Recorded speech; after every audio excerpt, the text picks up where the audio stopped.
The Dexter Resurrection finale is here, and after 10 weeks of watching one of the best shows that's been on TV right now, the first season has sadly come to an end. With Dexter being trapped inside of Prater's serial killer trophy room when the penultimate episode concluded, and with Batista being killed, the stakes were at the highest that they've ever been. However, with it being Dexter, he had a plan, and also a little bit of luck on his side.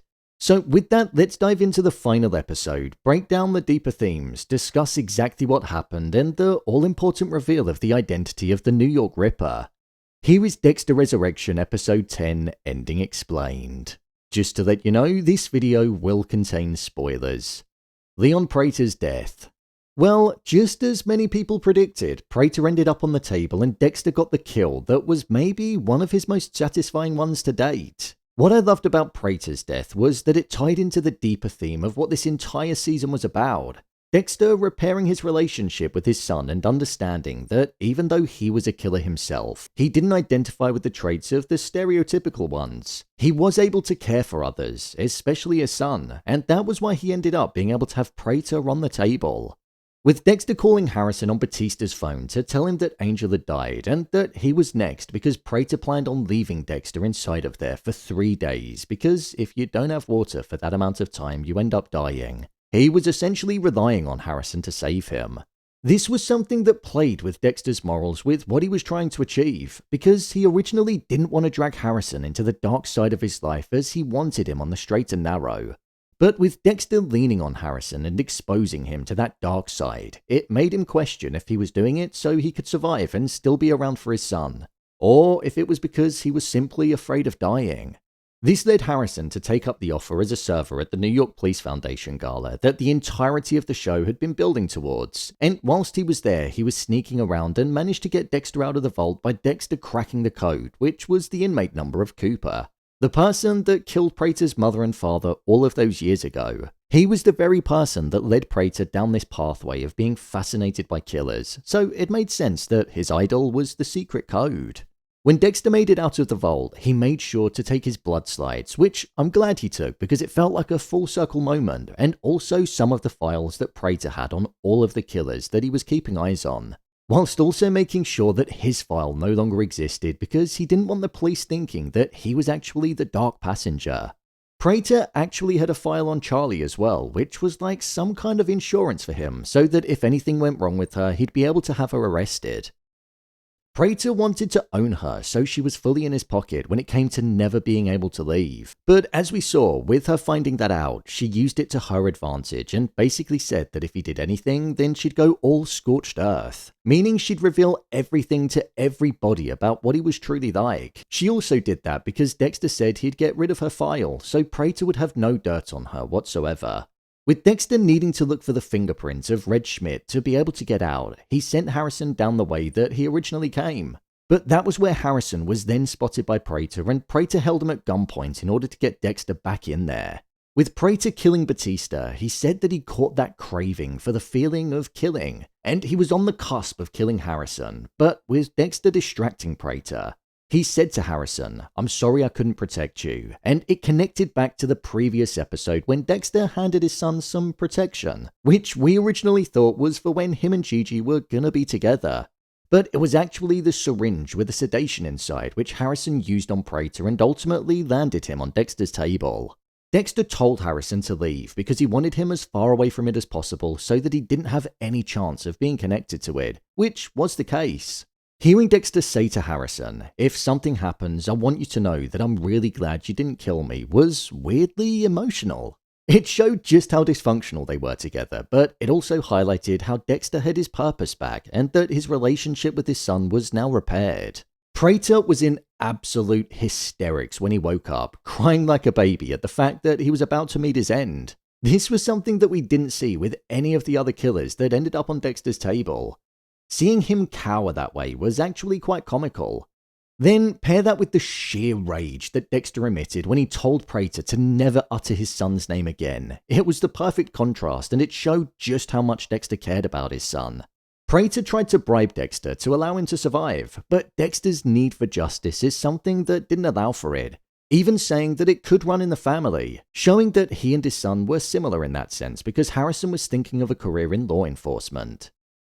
Dexter eventually killed Prater, but he didn't even get a sample of Prater's blood for his slides. He mentioned how he only did that for the kills that he wanted to remember, and he said to Prater that he didn't want to remember him at all.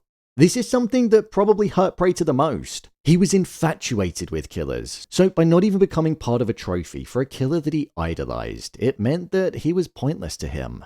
With his body in bags, Dexter set off the alarm so the police would find the trophy room with Batista's body in, and with Prater's prints on the weapon. The police would think that Prater killed Angel and then went on the run, which is what they assumed, finding out that Leon wasn't the man that they all thought he was. He was actually a deranged, sick, murderous individual. The final shot that we had of the season was of Dexter on Prater's boat, acknowledging that he wasn't necessarily built for solitude like he originally thought, and that he understood that he needed a sense of belonging, and Harrison was what gave him that.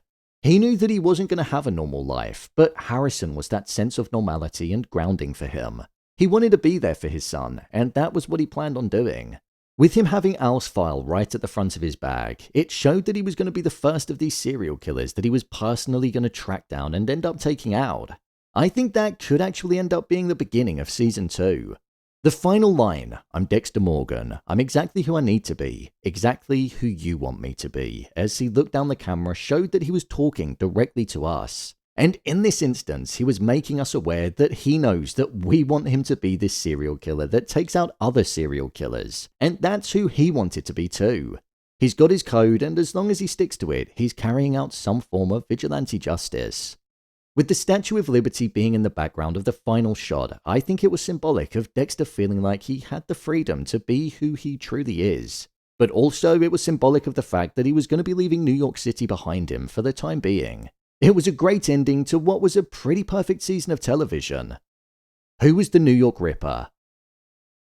When it came to the New York Ripper, it turned out the story surrounding this killer was nothing more than just a way of showing us how detectives basically have their bogey cases that can't be solved. It was essentially used to draw similarities between Batista and Detective Wallace and how one case can end up consuming a detective's mind. When Prater's vault was found, Detective Melvin Oliva found the weapon that the Ripper used, and both him and Detective Wallace found a file for the New York Ripper that was left which had the name Don Framt on it, where inside it would probably have a photo of him, his address, and a place where they'd be able to find him. So Don Framt was the New York Ripper. My guess is that it doesn't seem like this is going to be an overarching serial killer that's going to span seasons, so I think that's a bit of a shame. Personally, I would have loved it if it was Detective Melvin Oliva and we went on to see the killer in action later on down the line, but it doesn't seem like the Ripper is even going to make an appearance in the next season based on the fact that he's going to get caught. The deeper theme in the show. The deeper theme in this season of the show was all about having that sense of belonging and the weight of wearing different masks around different people. For example, we saw it with Prater and him wanting to surround himself with serial killers, but putting on a front of being this philanthropist in front of other people. We saw it with Charley, with siding with Prater, even though it went against her moral beliefs. And we also saw it with Dexter, with him only being his true self when he was killing, but never really showing that person to anybody. However, in the end, like we saw with Charley, when she finally removed that mask and she quit working with Prater and took her mother to the home that she grew up in, we saw that she was finally comfortable with herself again. Dexter leaned into that too by going off at the end and looking to get the kills that he desperately wanted to get. We also saw a deeper theme of how important family, togetherness, and a sense of belonging was. The very thing that grounded Dexter in this season was Harrison and that yearning to be there for him and to not allow him to end up the way that he did, which is what we saw happening. We saw that Harrison was building a better life and not following in the footsteps of his father, and we also saw how the likes of Blessing, a kind and friendly face, was something that grounded Dexter too, taking inspiration from the successful family that he had. This season was strong because it had deeper themes embedded within it, so there was more to what met the eye with what we were seeing on screen. My review of the season. Personally, I thought this was a great finale to the show. Everything happened as it should have, but the only thing where I feel it fell ever so slightly short was with the New York Ripper. I just expected a little bit more and for it to become this bigger thing that would actually end up needing to be solved in the next season, but it just wrapped up in the background basically. I thought having Dexter needing to bring Harrison back into this dark part of his life was something that was also perfect, because for the entirety of the season he'd been pushing him away from it. and with him almost being the cost of it too, it would have been the ultimate price to pay for Dexter. With the episode being titled "And Justice for All," we basically saw that coming true. Prater ended up meeting his maker after killing Batista. He got blamed for the killing of him, which was right, and he was exposed to be this deranged individual, ruining his public image. Michael C. Hall absolutely delivered with his performance as Dexter. The show was literally titled Resurrection, and he resurrected the character in the best way possible and gave us some of his strongest performances in years. The writing of Resurrection is comfortably up there as well with the early seasons of the show, and I think it's going to be remembered well. Peter Dinklage also deserves praise for his performance as Leon Prater. I actually think this could be one of his strongest performances ever. He embodied the character so well, and I loved how convincing the performance was.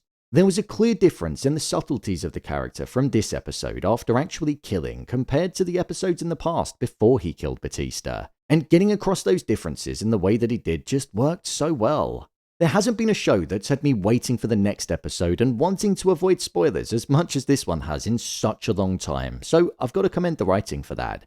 I've got high hopes for the show, and I hope it doesn't meet a similar fate to what Original Sin did, because this show deserves more opportunities to give us the ideas that they're cooking away. I also hope it's not going to take ages for the next season to come out. Hopefully it'll just be a year's wait. Before I finish the video, I just want to say a massive thanks as well for tuning into every breakdown that I've done on the show. It means a lot, and it's been great diving into the comments and seeing what different theories we've all had. So, there you have it. Dexter Resurrection Episode 10, Ending Explained. If you want to see more episodes of Dexter Resurrection being broken down, then check the playlist below. What did you think of the finale? Share your thoughts in the comments. As always, thanks for tuning into the video, and I'll see you in the next one.